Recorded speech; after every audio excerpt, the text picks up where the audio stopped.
Today we will look at the classification of the numbers in number system. While going through number system, we will come across all these terms. Let's say natural number, whole numbers, integers, and so on. Let's see one by one. Natural numbers, as we know, are all the counting numbers, means 1, 2, 3, 4, and so on, up till plus infinity. And no fractions and decimals are allowed in natural number. Similarly, whole number, the entire list of natural number and 0 will make the entire list of whole numbers. 0, 1, 2, 3, 4 up till your plus infinity.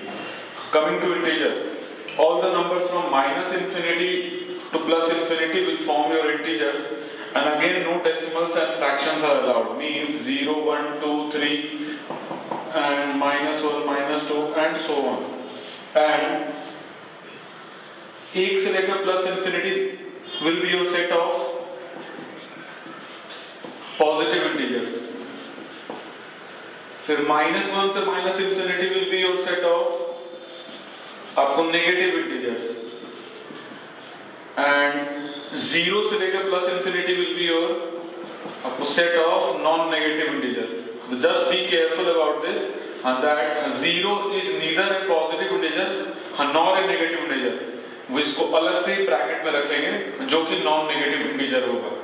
और अगर backward सोचा जाए we can say all natural numbers are integers, all whole numbers are also integers and so on.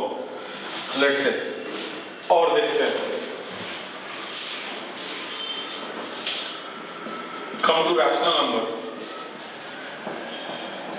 Rational numbers are numbers which can be represented in the form of p by q, and where q should not be equal to 0. आपका denominator कभी भी 0 नहीं होना चाहिए. For example, can I say 5 is a rational number? Since I can write it in terms of p by q.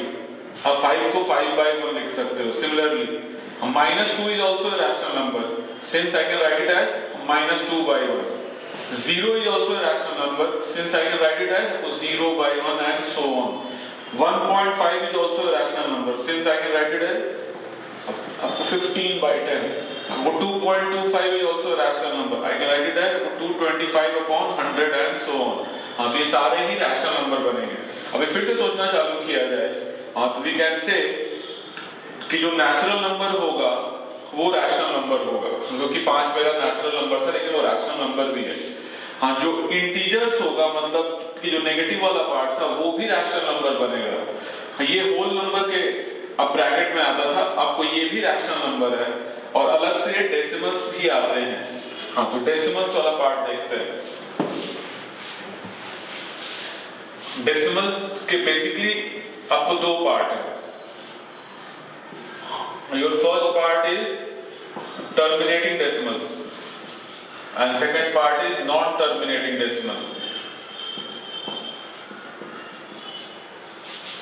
Terminating के example चाहिए, नाम से पता चलता है टर्मिनेट मतलब रुक जाना. हाँ, तो 1/2 is an example of terminating decimal since this is equal to 0.50. आप आगे जाओगे नहीं तो इसमें सिर्फ 0 मिलने वाला है, which is of no relevance. हाँ, similarly 1/4 will be आपको 0.25, आगे जाओगे तो सिर्फ 0 मिलेगा.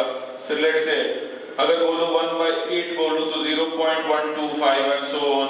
अगर 5/2 बोलूं तो 2.50 and so on. All these are examples of terminating decimals. Let's see the examples of non-terminating decimal. 1/3 is the best known example of non-terminating. Non-terminating मतलब रुकेगा नहीं, चलते चलेगा, इनफाइनाइट टाइम्स तक रिपीट होगा. इसमें 0.33333 is an example of non-terminating decimal. ये infinite time तक चलेगा. हाँ, similarly 1/6 is an example of also example of non-terminating decimal. 0.16666 and so on. 1/9 भी हो सकता है, 0.1111 and so on. अभी नॉन टर्मिनेटिंग के दो टाइप होते हैं, वो भी देख लेते हैं. नॉन टर्मिनेटिंग के आपको दो टाइप, पहला टाइप होता है रिकरिंग और दूसरा टाइप होता है नॉन रिकरिंग. रिकरिंग का भी एग्जांपल जस्ट देखा हम लोगों ने। हाँ, रिकरिंग भी है और नॉन टर्मिनेटिंग भी है। मतलब नॉन टर्मिनेटिंग है मतलब आपको इनफाइनाइट टाइम्स चलेगा, और रिकरिंग है मतलब कि उसमें या तो एक डिजिट या तो 2 डिजिट रिपीट हो रहा होगा। हाँ, तो मतलब ये जो था 1/3, हाँ this is an example of आपको रिकरिंग नॉन टर्मिनेटिंग सिंस ये इनफाइनाइट टाइम आपको चलता है। Similarly 5/11 will be 0.4545 and so on. हाँ, this is also an example of recurring non-terminating decimal, क्योंकि यहाँ पे 2 डिजिट बार बार रिपीट हो रहा है and so on. हाँ, नॉन रिकरिंग पे आए तो √2, √3, √5, √6, √7 all these are example of non-recurring and non-terminating decimal. क्योंकि आप जब आप स्क्वायर रूट निकालोगे तो इसमें कोई पैटर्न नहीं चलेगा, लेकिन ये इनफाइनाइट टाइम्स रिपीट होगा। हाँ, तो ये सारे नॉन रिकरिंग हैं और नॉन टर्मिनेटिंग भी हैं। अभी फिर से बैकवर्ड चल के देखते हैं। ये जो टर्मिनेटिंग डेसिमल है, मैं इनको p/q के फॉर्म में लिख सकता है। हाँ, तो can I say all terminating decimals are examples of rational number, क्योंकि उनको लिख सकते हैं p/q फॉर्म में लिख सकते हैं। सिमिलरली ये जो रिकरिंग वाला पार्ट है, आपने इसको भी तो p/q फॉर्म में लिख दिया है, तो ये भी मेरे को रैशनल नंबर ही होना चाहिए। हाँ, लेकिन ये वाला जो पार्ट है आप इसको p/q फॉर्म में नहीं लिख सकते, तो ये अलग से ग्रुप में जाएगा जो कि इरैशनल नंबर होगा। और when you merge rational number and irrational number, जब इन दोनों को मर्ज करोगे तो नंबर सिस्टम का सबसे बड़ा सेट मिलता है जो कि रियल नंबर बोलते हैं। तो अगर मैं फिर से आपको क्लासिफिकेशन देखूं तो कुछ तो ऐसा नजर आएगा। रियल नंबर सबसे बड़ा सेट है, तो सबसे ऊपर रहेगा। इसके 2 हिस्से हैं, एक हिस्सा है रैशनल नंबर, दूसरा हिस्सा है इरैशनल नंबर। रैशनल नंबर के भी 2 पार्ट है, पहला पार्ट है इंटीजर्स, दूसरा पार्ट है डेसिमल्स। इंटीजर्स के नीचे होल नंबर भी आ जाएंगे और होल नंबर के नीचे नेचुरल नंबर आ जाएंगे। और डेसिमल्स में 2 पार्ट यहां पर आते हैं, अभी जस्ट डिस्कस किया है। एक terminating decimals will be your part of rational number, और दूसरा आपको recurring non terminating decimal will be your example of आपको रैशनल नंबर। और इरैशनल नंबर में आएगा non recurring and non terminating decimal. हाँ, तो ये क्लासिफिकेशन मेरे को समझ में आना चाहिए, नंबर सिस्टम में थ्रू आउट यूज होते रहेगा।